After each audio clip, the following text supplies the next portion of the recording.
సృష్టికి పూర్వం నుండి ఉన్నాడు. శ్రీరాముడితో కలిసి యుద్ధం చేశాడు. శ్రీకృష్ణుడితో భీకరంగా తలపడ్డాడు. యుగాలు మారుతున్న, కాలం కరిగిపోతున్నా, మృత్యువుని జయించి భూమి మీద ఎక్కడో ఒక చోట సజీవంగా ఉన్నాడని చెప్పే ఒక గొప్ప వీరుడి కథ ఇది. ఆయన ఒక సాధారణ బల్లుకం కాదు. సృష్టిలోనే మొట్టమొదటి జీవుల్లో ఒకడతను. సమయం సృష్టిలోని ప్రతి జీవిని శాసించే ఒక ఆయుధం అని చెప్పొచ్చు. ఆ సమయం కూడా కొంతమందికి తల వంచి నమస్కరించే వాళ్ళలో జాంబవంతుడు ఒకరు. ఆయన వయసు వందల వేల సంవత్సరాలు కాదు, లక్షల సంవత్సరాలు. యుగాలు మారుతున్నా, అవతారాలు చాలిస్తున్నా, భూమి రూపురేఖలు మారుతున్నా, ఇంకా ఆయన సజీవంగానే బతికున్నాడు. జాంబవంతుడు అంటే మనకు గుర్తుకొచ్చేది ఎలుగుబంటి మాత్రమే గుర్తుకొస్తుంది. కానీ నిజానికి ఆయన అత్యున్నత మేధస్సు గల వ్యక్తి, అనంత శక్తి కలిగిన ముఖ్య నాయకుడు అతడు. ఊహించుకోండి, సూర్యరశ్మి కూడా చొరబడిన ఒక చీకటి గృహం ఉంది. లోపల వెళ్లే కొద్దీ రక్తం గడ్డగట్టించే చలి, శ్వాస పీల్చుకోవడానికి కూడా భయమేసే అంతటి నిశ్శబ్దం. సరిగ్గా ద్వాపర యుగంలో సాక్షాత్తు ఆ భగవంతుడికి మరియు సృష్టిలోని మొట్టమొదటి జీవికి మధ్య యుద్ధం 28 రోజులు జరిగింది. రాత్రి పగలు దారుణంగా 28 రోజులు యుద్ధం జరిగింది. అంతటి యుద్ధంలో భీకరమైన రక్తపాతం కూడా జరిగింది. ఆ యుద్ధం చేసిన అరుపులు, ఎముకలు విరిగిన శబ్దాలు ఇప్పటికే ఆ గుహ గోడల మధ్య ప్రతిధ్వనిస్తూనే ఉంటాయి. ఇదంతా ఏదో పురాణాల్లో రాసుకున్న కల్పిత కథ కాదు. ఈ క్షణంలో కూడా మన భారతదేశంలో సజీవంగా ఉన్న ఒక భౌతిక సాక్ష్యం ఇది. మనుషులు కూడా వెళ్ళడానికి భయపడే ఆ మిస్టరీ గృహ ఎక్కడుంది? మూసివేసి ఉన్న ఆ చీకటి సొరంగాల లోపల ఉన్న మిస్టరీ ఏంటి? ఈ వీడియోలో మాట్లాడుకుందాం. నమస్కారం, వెల్కమ్ టు రోకేష్ ఫైల్స్. ఈ రోజు మనం కాలగర్భంలో దాగి ఉన్న ఒక మహనీయుడి కథ గురించి మాట్లాడుకుందాం. ఆయనే బల్లుక చక్రవర్తి జాంబవంతుడు. ఈ వీడియో చాలా ఇంట్రెస్టింగ్ ఉంటుంది, పూర్తిగా చూడండి. మా వీడియో చూస్తున్నారు కానీ లైక్ అయితే చేయట్లేదు. మీరు లైక్ చేస్తేనే మా వీడియో అనేది మరికొంతమంది షేర్ అవుతుంది. ఇలాంటి ఇంట్రెస్టింగ్ టాపిక్స్ మరికొంతమంది షేర్ చేసేలా చేయండి. అలాగే మా ఛానల్ని సబ్స్క్రైబ్ కూడా చేసుకోండి.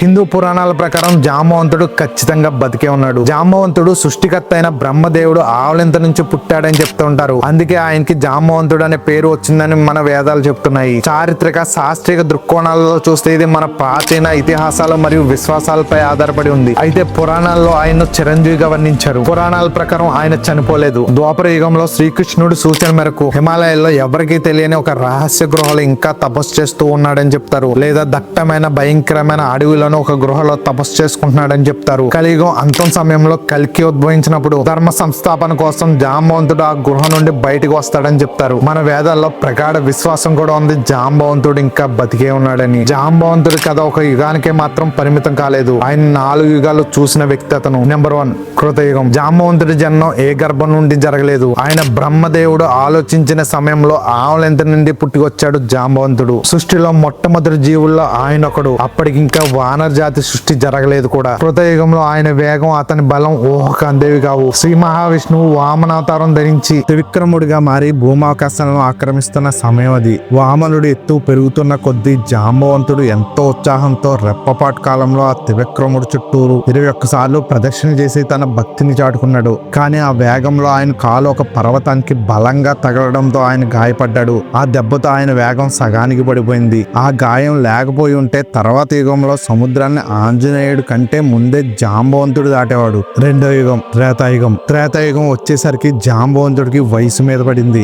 యవ్వనంలో ఉన్న ఉడుకు రక్తం తగ్గి అపారమైన అనుభవం, జ్ఞానం ఆయన సొంతమయ్యాయి. వానర సైన్యానికి ఆయన పితామహుడయ్యాడు. సేతన్వేషణలో సముద్రం ఎదురైనప్పుడు వానరులంతా తమ వల్ల కాదంటే తమ వల్ల కాదని నిరాశలో కూరుకుపోయారు. అప్పుడు మూలలో మౌనంగా కూర్చున్న హనుమంతుడి దగ్గరికి జాంబవంతుడు వెళ్ళాడు. వానరులందరి ముందు ఆంజనేయుడి జన్మ వృత్తాంతాన్ని, సూర్యుడిని పట్టుకోబోయిన ఆయన చిన్ననాటి శౌర్యాన్ని కీర్తించి ఒక గొప్ప మోటివేషనల్ స్పీకర్ లాగా హనుమంతుడిలోని అసలు బలాన్ని నిద్రలేపాడు జాంబవంతుడు. వృద్ధుడైనప్పటికీ యుద్ధ భూమిలో ఆయన భీకరమైన యోధుడిగా ఉన్నాడు. ఒక దశలో రావణాసురుడు తన రథం మీద వచ్చి వానర సైన్యాన్ని నాశనం చేస్తుంటే జాంబవంతుడు నేరుగా వెళ్లి రావణుడి రథాన్ని తన కాలుతో తన్ని రావణుడు ఛాతిపై బలంగా పొడవడంతో రావణుడు స్పృహ తప్పి పడిపోయాడు. రావణ యుద్ధం పూర్తయ్యాక రాముడి పరాక్రమం చూసిన జాంబవంతుడు లోపల నిద్రపోతున్న పురాతన యోధుడు మేల్కొన్నాడు. తనకున్న అపారమైన బలంతో శ్రీరాముడితో ఒక్కసారి యుద్ధం చేయాలని కోరిక పుట్టింది జాంబవంతుడికి. ఆ కోరికే ఆయన తర్వాత యుగం వరకు ఎదురు చూసేలా చేసిందని చెప్పొచ్చు. మూడో యుగం ద్వాపర యుగం. జాంబవంతుడి జీవితంలో అత్యంత భయంకరమైన మరియు సస్పెన్స్ తో కూడిన ఘట్టం ఇది. సమంతకమణిని సింహం నుండి తీసుకుని జాంబవంతుడు తన గృహకు చేరుకున్నాడు. ఆ గృహ అత్యంత చీకటిగా భయంకరంగా కొన్ని మైళ్ళ పొడవు ఉంటుంది. ఆ మణిని దొంగిలించాడన్న నిందతో శ్రీకృష్ణుడు ఆ అడుగు జాడలను వెతుకు వెతుక్కుంటూ ఆ చీకటి గృహలోకి ప్రవేశించాడు. కృష్ణుడు లోపలికి వెళ్ళగానే గృహ ద్వారం మూసుకుపోయింది. బయట ఉన్న కృష్ణుడి సైన్యం ఆయన చనిపోయాడని భావించి వెనుదిరిగారు. తన గృహలోకి వచ్చిన అపరిచితుడిని చూసి జాంబవంతుడు గర్జించాడు.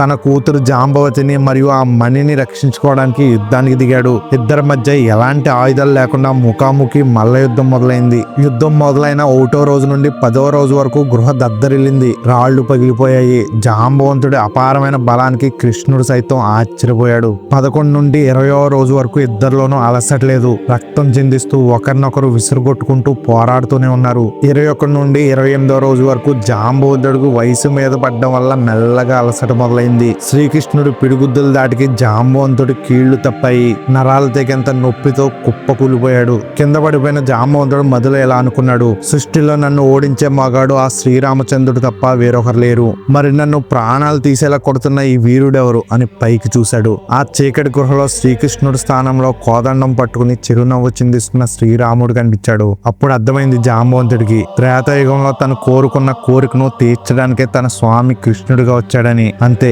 ఆనంద బాష్పాలతో స్వామి పాదాలపై పడిపోయాడు జాంబవంతుడు. చివరిది కలియుగం. చిరంజీవి అనేది బయటకు వరంగా కనిపించినది ఒక మానసిక వేదన. తనతో పాటు పుట్టినవారు, తన తోటి యోధులు, తన స్వామి అందరూ ఈ భూమిని వదిలి వెళ్ళిపోయారు. కానీ జాంబవంతుడు మాత్రం శ్రీకృష్ణుడి ఆజ్ఞ మేరకు భూమిపైన ఉండిపోయాడు. పురాణాల్లో వర్ణించిన 28 రోజుల చీకటి యుద్ధం జరిగిన గృహ కేవలం ఊహ కాదు, దానికి భౌతిక ఆధారాలు భారతదేశంలోనే ఉన్నాయి. పురాణ గ్రంథాలను, స్థానిక విశ్వాసాలను బట్టి ఆ గృహ ఇప్పటికీ సజీవంగా ఉంది. అసలు గృహ ఎక్కడుంది? శ్రీకృష్ణుడికి జాంబవంతుడికి మధ్య భీకర యుద్ధం జరిగిన చారిత్రక గృహ భారతదేశంలోని గుజరాత్ రాష్ట్రంలో ఉంది. గుజరాత్ లోని ప్రముఖ నగరమైన పోరుబందర్కు సుమారు 17 కిలోమీటర్ల దూరంలో రాణావావ్ అనే ఊరుంది. ఇక్కడున్న గృహను అధికారికంగా మరియు స్థానికంగా జాంబవంతుని గృహ అని పిలుస్తారు. ప్రస్తుతం ఇదొక పర్యాటక మరియు ఆధ్యాత్మిక ప్రదేశంగా భారత పురావస్తు శాఖ గుర్తింపుతో ఉంది. ఇక్కడ ఈ గృహ మనుషులు తవ్వింది కాదు, భూగర్భంలో దానంతటి అదే సున్నపురాయితో ఏర్పడిన అతి పురాతన గృహ.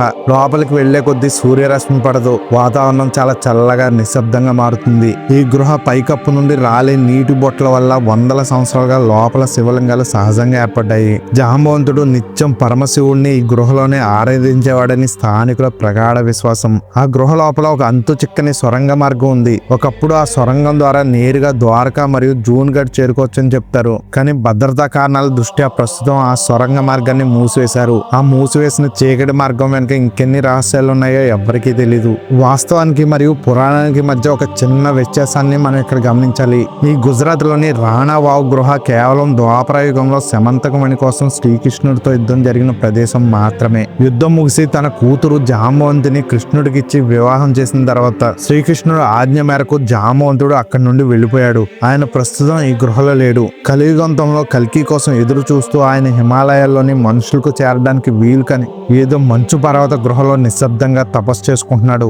లక్షల సంవత్సరాలుగా ఒకే ప్రాణి భూమిపై సంచరించడం సాధ్యమేనా? సృష్టి నియమాలకు విరుద్ధంగా మరణం అనే పదానికి అర్థం లేకుండా పోయిన ఈ దైవాంశ సంభూతుడమైన మధ్య ఈ ఆధునిక ప్రపంచంలోనే ఎక్కడో ఒక మూల సజీవంగా ఉన్నాడా? పురాణాలు, ఇతిహాసాలు బలంగా అవుననే సమాధానం చెప్తున్నాయి. జాంబవంతుడు నిజంగా బతికే ఉన్నాడా? ఖచ్చితంగా బతికే ఉన్నాడు. హిందూ ధర్మ శాస్త్రాల ప్రకారం జాంబవంతుడు ఒక చిరంజీవి, అంటే మరణం లేనివాడు. కృతయుగంలో బ్రహ్మదేవుని ఆవలింత నుండి ఉద్భవించిన ఆయనకు వృద్ధాప్యం వస్తుంది, కానీ మరణం దరిచేరదు. ద్వాపర యుగంలో చివరిలో శ్రీకృష్ణుడు తన అవతారాన్ని చాలించి వైకుంఠానికి వెళ్లే ముందు జాంబవంతుడిని పిలిచి ఒక కఠినమైన ఆజ్ఞ జారీ చేశాడు. నీ కర్తవ్యం ఇంకా పూర్తి కాలేదు, ఈ భూమిపైనే ఉండిపో అని ఆదేశించాడు. దేవుని మాటను జవదాటని ఆ భల్లుక చక్రవర్తి ఇప్పటికీ తన శ్వాసను నిలుపుకుని సజీవంగానే ఉన్నాడు. మరి బతికి ఉంటే మరి ఎక్కడున్నాడు? ద్వాపర యుగంలో గుజరాత్ లోని రాణావావ్ గృహను వదిలిపెట్టిన తర్వాత జాంబవంతుడు ఎక్కడికి వెళ్ళాడు అనేది అతిపెద్ద మిస్టరీ. కానీ మన ప్రాచీన గ్రంథాలు, భౌగోళిక ఆధారాలు విశ్లేషిస్తే ఆయన ఉన్న ప్రస్తుత ప్రదేశం గురించి ఒక స్పష్టమైన చిత్రం కనిపిస్తుంది. ఆయన ప్రస్తుతం సాధారణ మనుషులు శాటిలైట్ కూడా చేరుకోలేని హిమాలయ పర్వత శ్రేణుల్లో ఉన్నాడు. అందులోనూ ముఖ్యంగా 2 రహస్య ప్రదేశాల్లో ఆయన ఉండవచ్చని బలమైన నమ్మకం ఉంది. ఒకటి గంధమదన పర్వతం. ఇది బద్రీనాథ్ పైన మంచుతో కప్పబడిన అత్యంత ఎత్తైన ప్రమాదకరమైన హిమాలయ శ్రేణిది. ఇక్కడి వాతావరణం సాధారణ మనుషులు బతకడానికి అస్సలు అనుకూలించదు. దట్టమైన మంచు గృహాల మధ్య బాహ్య ప్రపంచానికి ఎవరికీ కనిపించకుండా జాంబవంతుడు ఇక్కడే ఆశ్రయం పొందాడని నమ్ముతారు. రెండో ప్రదేశం కింపురుష వర్షం. పురాణాల ప్రకారం టిబెట్ కు అవతల హిమాలయాలకు ఉత్తరాన కింపురుష వర్షం అనే ఒక రహస్యమైన డైమెన్షన్ ప్రాంతం ఉంది. ఇది మన కంటికి కనిపించే భౌతిక ప్రపంచం కాదు, కేవలం దైవిక శక్తి వ్యక్తులు చిరంజీవులు మాత్రమే ప్రవేశించగల ఒక ఆధ్యాత్మిక స్థావరం. జాంబవంతుడు తన బల్లొక రూపంలో అక్కడే లోతైన జ్ఞాన ముద్రలో ఉన్నాడని పురాణ పరిశోధకులు విశ్లేషిస్తున్నారు. ఇందుకు జాంబవంతుడు ఎందుకోసం ఈ నిరీక్షణ చేస్తున్నాడు? ఒక మహాయోధుడు ఇన్ని వేల సంవత్సరాలుగా చీకటి గృహలో ఎందుకు దాక్కున్నాడు? దానికి కారణం కల్కి అవతారం. కలియుగ చివరిలో ధర్మం నశించి పాపం తారాస్థాయి చేరుకున్నప్పుడు శ్రీ మహావిష్ణువు కల్కిగా అవతరిస్తాడు. అప్పుడు కల్కికి దారి చూపించడానికి, ఆయనకు పురాతన యుద్ధ విద్యలు నేర్పించడానికి, అధర్మంపై జరిగే ఆఖరి మహాసంగ్రామంలో కల్కి సైన్యానికి మార్గదర్శనం చేయడానికి జాంబవంతుడు తన మంచు గృహం చీల్చుకుని బయటకు వస్తాడు. ఆ మహా ప్రళయకాలం వచ్చేంత వరకు మంచు కొండల నిశ్శబ్దంలో కళ్ళు మూసుకుని తన స్వామి నామాన్ని జపిస్తూ ఆ బొల్లక యోధుడు భూమి అంతర్భాగంలో అలా శ్వాసిస్తూనే ఉంటాడు. ఇదండి జాంబవంతుడి మిస్టరీ వీడియో. ఈ వీడియో మీకు నచ్చింది అనుకుంటున్నాను. నచ్చితే లైక్ చేయండి, అలాగే సబ్స్క్రైబ్ చేసి షేర్ కూడా చేయండి. మీరు లైక్ చేస్తేనే మా వీడియో అనేది మరికొంతమందికి చేరుతుంది, అది గమనించగలరు.